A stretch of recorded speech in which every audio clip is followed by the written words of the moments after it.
좋아요, 구독, 알림 설정 진심으로 감사합니다. 인도네시아가 대한민국 KF-21 전투기의 유일한 단점으로 지적된 지 이제는 오래되었습니다. 그런데 인도네시아와의 관계에 이제는 확실한 변화가 생길 것 같습니다. 인도네시아는 최근 대한민국 KF-21 보람의 개발 분담금을 1조 6천억 원에서 6천억 원으로 깎아달라고 요구했는데 방위사업청은 국방부와 기획재정부 등의 관련 부처와 협의하에 빠르면 이달 말 이에 대한 확실한 결단을 내리겠다고 언급했습니다. 현재 정부의 흐름을 보아서는 인도네시아의 요구를 들어줄 것으로 보이는데요.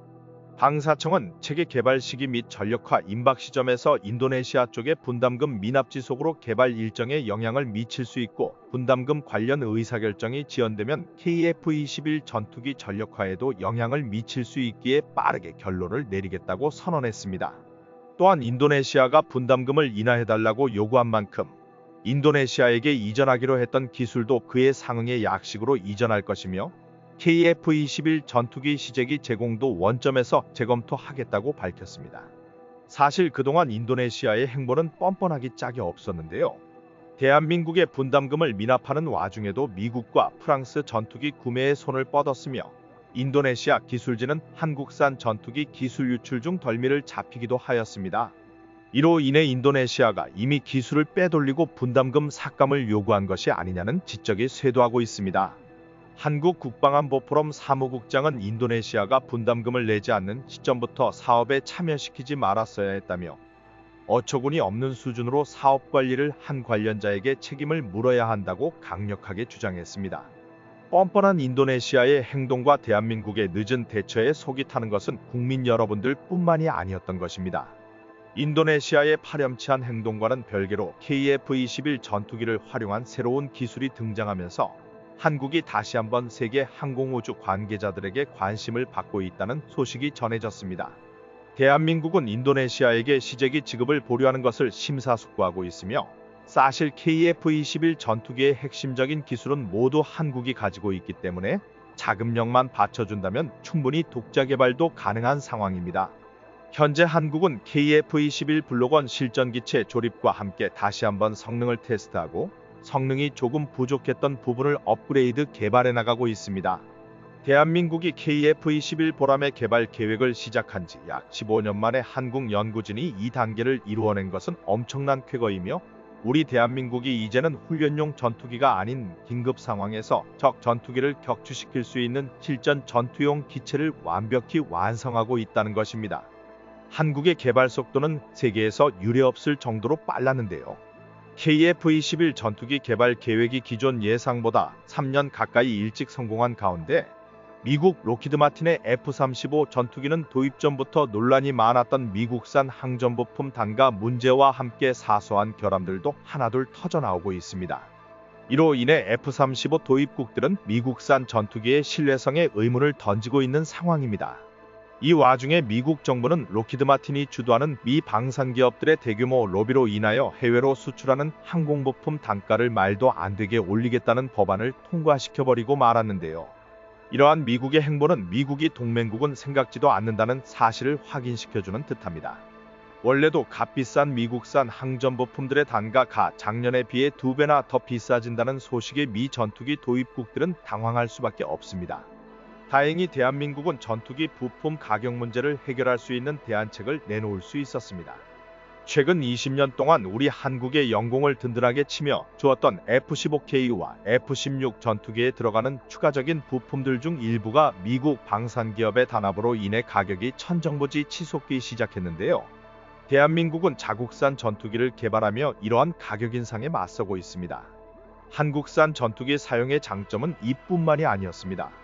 FA-50 전투기의 한국산 부품 부족률은 꾸준히 낮아지며 약 16센트로 측정되었고 2026년 양산이 완료될 KF-21 전투기는 현재 기준으로 약 24%가 예상되었습니다.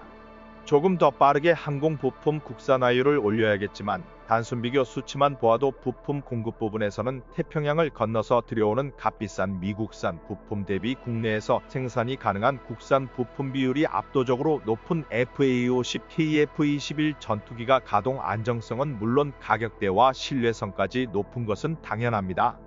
이와 같은 이유로 최근 군사 전문가들 사이에서는 KF-21 전투기 부품 생산 거점을 무려 3배 이상 증설해야 한다는 주장이 제기되고 있습니다. 일각에서는 아예 미국산 주력 전술기 전부를 KF-21 전투기로 대체한다면 과거보다 항공 유지비를 훨씬 저렴하게 사용하여 공군 전력 운용이 더욱 원활해질 것이라는 말이 나오고 있습니다. 곧 실전 전투에 투입하기 위해 양산이 진행될 KF-21 전투기가 KF-21 개량 사업과 동시에 전투기 항전장비 국산화를 추진한다면 그동안 우리가 하지 못했던 규모의 경제를 통해 저렴한 예산으로 전투기를 개량하면서 우리 공군 전투 가동률을 최대한 끌어올릴 수 있다는 주장이 힘을 얻고 있습니다. 또한 KF-21 보라매에 사용할 전자전 체계까지 우리 대한민국이 독자 개발에 성공하게 되면서 우리 기술진 사이에서는 F-15K와 F-16 전투기의 전자전 체계까지 모두 국산화가 가능하겠다는 확신이 생겼습니다. 이 모든 사업이 완료된다면 대한민국은 4세대와 5세대 이상만으로 구성된 전투기를 무려 300대가량 보유하며 강력한 공군 전력을 거듭나게 됩니다. 이러한 계획에 대하여 좀 더 자세히 분석 비교를 해보았는데요.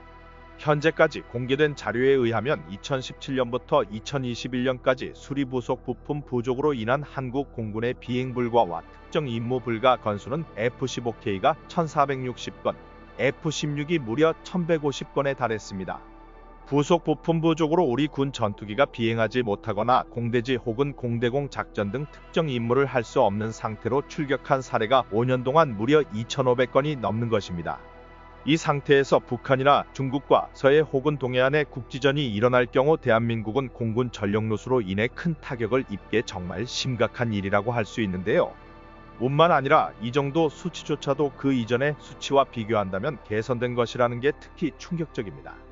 도입한 지 30년이 다 되어가는 F-16 전투기와 F-15 전투기의 부품은 구식화에 따라 부속품 부족이 나타날 수 있으며 이는 노력만으로는 해결하기 어려운 부분입니다.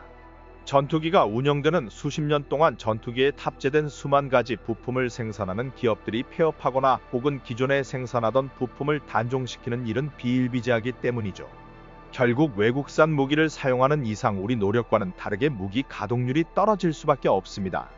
하지만 이제 대한민국은 직접 부품을 생산할 수 있는 전투기인 KF-21 보라매를 완성시켰습니다. 전문가들은 KF-21 보라매가 운영할 통합 전자전 내장화 사업과 국산 전자전 장비 도입을 추진하면 동시에 여러 문제를 해결할 수 있다고 말하며 특히 KF-22 전투기의 경우 동시에 추진 중인 여러 사업이 함께 탄력을 받아 규모의 경제까지 가능해질 수 있다고 언급합니다. 실제 이로 인해 KF-21 전투기 해외 수출이 탄력받고 있습니다. 현재 폴란드는 기존의 노후화된 전투기를 교체하는 과정에 있습니다. 역사적으로 본다면 폴란드 공군은 미국에서 전투기를 도입했습니다. 하지만 최근 폴란드는 한국과의 대규모 군사 수교를 맺으며 KF-21 전투기를 눈여겨보고 있습니다. 결국 한국산 전투기가 제대로 능력을 갖춘다면 폴란드 공군이 도입하는 것은 기정사실화되고 있습니다. 폴란드에서는 KF-21 전투기가 유럽 라팔 전투기를 성능적으로 대적할 수 있다고 생각하고 있습니다. 실제로 KF-21 전투기는 라팔 전투기를 완전히 뛰어넘을 것으로 보이는데요. 이는 공대공 체계 측면에서도 그러하고 향후 블록2로 업그레이드 된다면 스텔스와 공대공 공대지 무장을 비롯한 모든 측면에서 우세해질 것으로 보입니다. 대한민국은 다방면에서 뛰어난 성과를 거두고 있는데 그 중에서도 독자 개발한 핵심 장비 레이더 기술은 유럽 방산업체 레오나르도가 한국에 협력 요청을 보낼 정도입니다. 이는 한국이 독보적인 경쟁력을 확보했다는 증거입니다. 최근 방산업계에 따르면 하나시스템은 레오나르도 항공기용 A사 레이더 해외 수출 협력을 위한 MOU를 체결한 것으로 알려졌습니다. 이번 협약을 통해 하나시스템은 제품군을 더욱 확대하여 글로벌 수출 시장을 함께 개척해 나가려는 미래 계획을 세우고 있습니다.